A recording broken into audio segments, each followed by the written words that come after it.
ETF index mutual funds నేర్చుకుని stock మార్కెట్లో రాణించాలనుకుంటున్నారా? వెంటనే ఈ నెంబర్కి కాల్ చేయండి. High viewers, India's largest digital media network Suman టీవీకి స్వాగతం. ప్రస్తుతం మనతో ఉన్నారు చార్టర్డ్ వెల్త్ మేనేజర్ రమా రాజేష్ గారు. హాయ్ రమా. హాయ్ రమా, మామూలుగా అయితే పిల్లలు చిన్నప్పుడు మనం ప్రతి పేరెంట్స్ చేసే పని ఏంటి అంటే ఫస్ట్ బిడ్డ పుట్టంగానే బిడ్డ మీద ఇన్వెస్ట్ చేయడం. అంటే వాళ్ళకంటూ ఒకటి కావాలి అనేది, వాళ్ళకు ఒక ఇన్వెస్ట్మెంట్ అనేది మనం ఇస్తూ ఉంటాం. కొంతమంది ఆ టైంలో ఇవ్వలేని సిచ్యువేషన్స్ ఉంటాయి. అంటే ఫైనాన్షియల్ గా కానీ ఏమన్నా ఉంటాయి. ఆ టైంలో వాళ్ళు గ్రోత్ అవ్వక ఒక టైం వచ్చిన తర్వాత వాళ్ళు మంచిగా సెట్ అయిపోయి ఉంటారు. అంటే ఇంకా పిల్లలు టీనేజ్ కి వచ్చేసి ఉంటారు అనుకుందాం. అప్పుడు కాకుండా ఈ టీనేజ్ టైంలో కూడా పేరెంట్స్ ఏమైనా పిల్లలకి ఇన్వెస్ట్మెంట్ చేయొచ్చా? పిల్లలు బాగుండడానికి, వాళ్ళ లైఫ్ సెట్ అవ్వడానికి ఇన్వెస్ట్మెంట్ అన్నది ఎప్పుడైనా చేయొచ్చు. సో టీనేజ్ పిల్లల కోసం కనుక పేరెంట్స్ ఇన్వెస్ట్ చేయడం స్టార్ట్ చేస్తే అసలు వాళ్ళ లైఫ్ లోని చాలా అంటే వరకు ఇండిపెండెంట్ గా ఉండడానికి ఛాన్సెస్ ఉంటాయి. సో ఎగ్జాంపుల్ చెప్పాలి అంటే ఒక రఫ్ గా అనుకుందాం, ఒక 20 years తీసుకుందాం. ఒక టీనేజర్ 20 years టీనేజర్ ఉన్నారు. సో ఆ టీనేజర్ ఇంకా జాబ్ తెచ్చుకోలేదు అనుకుందాం. సో ఇలాంటి సిచ్యువేషన్ లో పేరెంట్స్ సిచ్యువేషన్ అయితే ప్రస్తుతానికి బాగానే ఉంది. సో వీళ్ళు ఒక 5,000 జస్ట్ 5,000 రూపీస్ తోని ఒకే ఒక 5,000 rupees every month every year 10% increment పెట్టుకునేలాగా, అంటే ఎస్ఐపి చేసుకుని 10% ఇంక్రిమెంట్ చేసుకునేలాగా కనుక ప్లాన్ చేయగలిగితే ఒక 35 years అబ్బాయికి వచ్చేటప్పటికి ఇదే 5,000 రూపీస్ నుంచి వాళ్ళు కడుతున్న అమౌంట్ లో 35 years అబ్బాయికి వచ్చేటప్పటికి 30 lakhs హోమ్ లోన్ కోసం తీసుకోవచ్చు. 30 lakhs డౌన్ పేమెంట్ కింద తీసుకోవచ్చు. నెక్స్ట్ 50 years వచ్చేటప్పటికి ఆ అబ్బాయి పిల్లలు ఎవరైతే ఉంటారో వాళ్ళ హైయర్ ఎడ్యుకేషన్ కోసం ఒక 50 లక్షలు తీసుకోవచ్చు.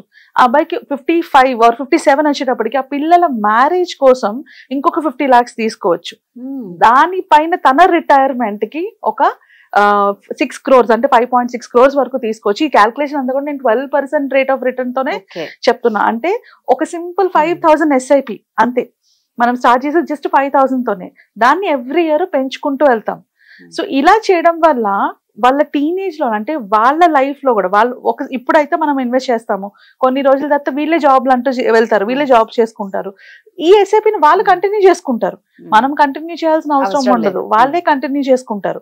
సో వాళ్ళే కంటిన్యూ చేసుకొని ఈ ఎస్ఐపిని కంటిన్యూస్ గా ఫాలో అయితే వాళ్ళకి ఎక్కడ బర్డెన్ అన్నది లేకుండా వాళ్ళ లైఫ్ లో వచ్చే ప్రతి గోల్ కి కూడా ఎంత కావాలంటే అంత విత్డ్రా చేసుకుంటూ కూడా మనీని గ్రో చేసుకోవచ్చు. అలాంటి పాసిబిలిటీస్ మనకి చాలా ఉన్నాయి. ఇదివరకు అట్లా కాదు. సో మ్యూచువల్ ఫండ్స్ లో వీటిలో ఇన్వెస్ట్ చేసుకునేటప్పుడు ఎంత లాంగ్ టర్మ్ ఇన్వెస్ట్ చేసుకుంటే అంత బెనిఫిట్స్ ఉన్నప్పుడు నేను ఇంతవరకు నా పిల్లలకి ఏం పెట్టలేకపోయాను, ఇప్పుడైనా నేను పెట్టాలి, ఇప్పుడైనా ఎంతో కొంత వాళ్ళకి సహాయం చేయాలనుకున్నప్పుడు the best thing what parent can do is ఇలా ఇన్వెస్ట్ చేయడం. వీళ్ళు ఎంత ఇన్వెస్ట్ చేయగలిగితే అంతే.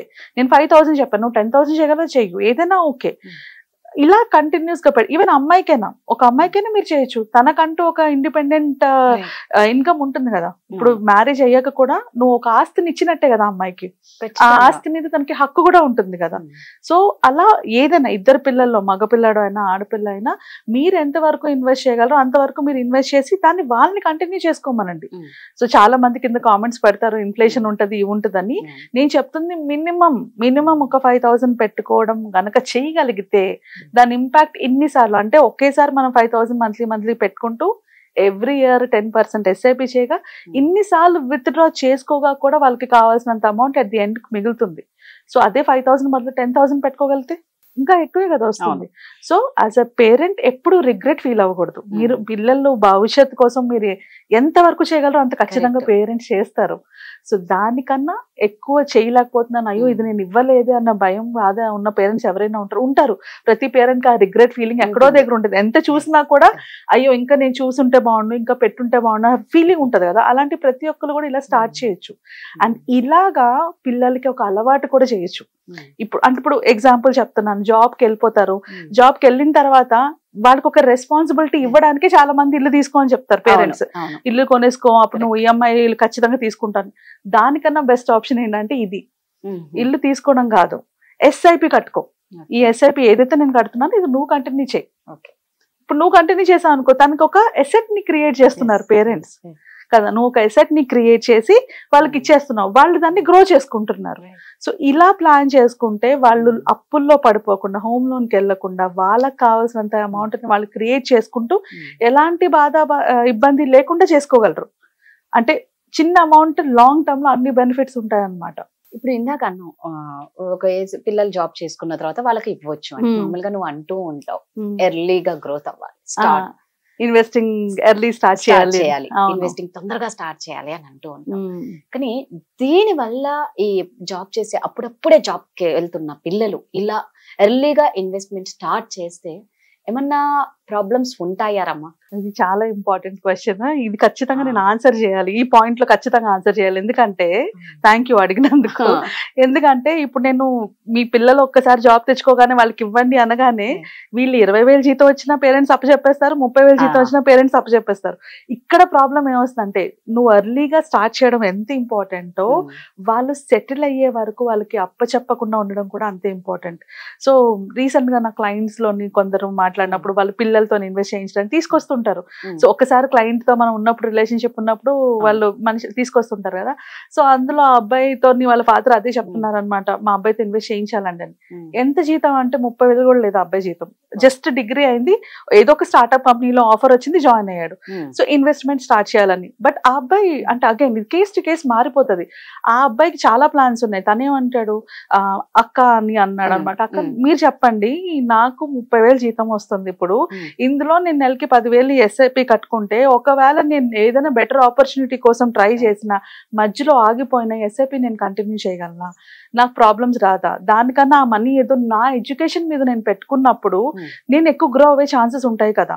కరెక్ట్, ఇది 100% రైట్ అండి. మనం స్టార్ట్ ఎర్లీ అన్నది ఎంత ఇంపార్టెంటో, నువ్వు సెటిల్ అయ్యాక స్టార్ట్ చేయాలి ఇన్వెస్ట్మెంట్, నాట్ బిఫోర్ సెటిలింగ్.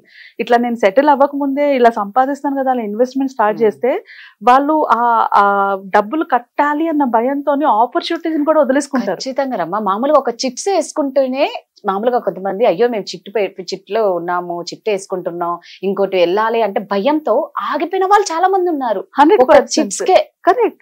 ఏదైనా అప్ అయినా గానీ ఇన్వెస్ట్మెంట్ అయినా గానీ జనాలు దాన్ని సీరియస్ గానే తీసుకుంటారు కంపల్సరీగా. సో అలా ఎస్పెషల్లీ ఆ ఏజ్ గ్రూప్ వాళ్ళు, ఆ పిల్లలు. సో మనం అర్థం చేసుకోవాలి వాళ్ళ ఇంటెన్షన్స్ ఏంటి, వాళ్ళు పాజిటివ్ గా ముందుకెళ్ళాలనుకుంటున్నారా లేదా దూబరాగా ఖర్చు పెడుతున్నారా, అవి మనం అర్థం చేసుకొని దాన్ని బట్టి వాళ్ళకి అప్పచెప్పాలి. But at the same time age తో సంబంధం లేకుండా అలాంటి పిల్లల్ని కనుక ఒక ఫైనాన్షియల్ తావులో పెట్టాలి అంటే పేరెంట్స్ స్టార్ట్ చేయాలి. మీరు స్టార్ట్ చేయగలిగే పొజిషన్ ఉన్నప్పుడు స్టార్ట్ చేయండి. స్టార్ట్ చేసి వాళ్ళని ఇన్వాల్వ్ చేస్తూ ఉండండి.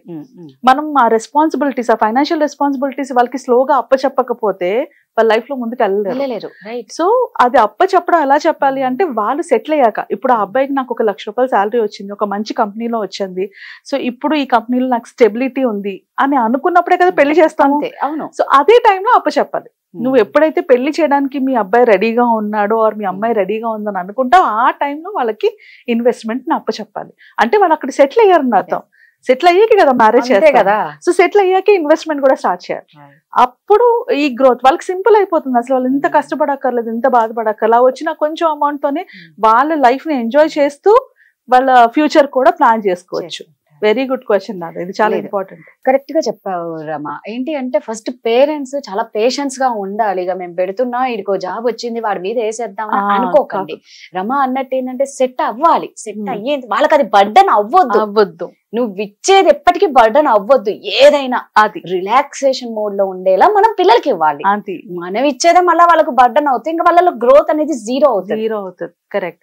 సో ఇన్వెస్ట్మెంట్ ఎస్పెషల్లీ పిల్లల కోసం ఇన్వెస్ట్మెంట్ ప్లానింగ్ చేసుకునేటప్పుడు ఇవన్నీ మైండ్ లో పెట్టుకొని ప్లాన్ చేసుకుంటే అటు పిల్లలు గ్రో అవుతారు, వాళ్ళకి పీస్ఫుల్ గా ఉంటుంది, అండ్ ఫ్యూచర్ ఆ టెన్షన్ ఉండదు. మోస్ట్ ఇంపార్టెంట్ ఫైనాన్షియల్ ప్లానింగ్ అన్న కాన్సెప్ట్స్ ఎంత సింపుల్ గా ఉంటే అంత స్ట్రెస్ ఫ్రీ లైఫ్ ఉంటుంది. దాన్ని ఎంత కాంప్లికేట్ చేసుకుంటే లైఫ్ అంత కాంప్లికేట్ అవుతుంది. రచ్చ ఈ సూసైడ్ కూడా అందుకే కదా, దాన్ని బేర్ చెయ్యలేక దాని నుంచి బయటికి రాలేక ఉంటాయి. అందుకే ఫైనాన్షియల్ ప్లానింగ్ అనేది చాలా ఇంపార్టెంట్.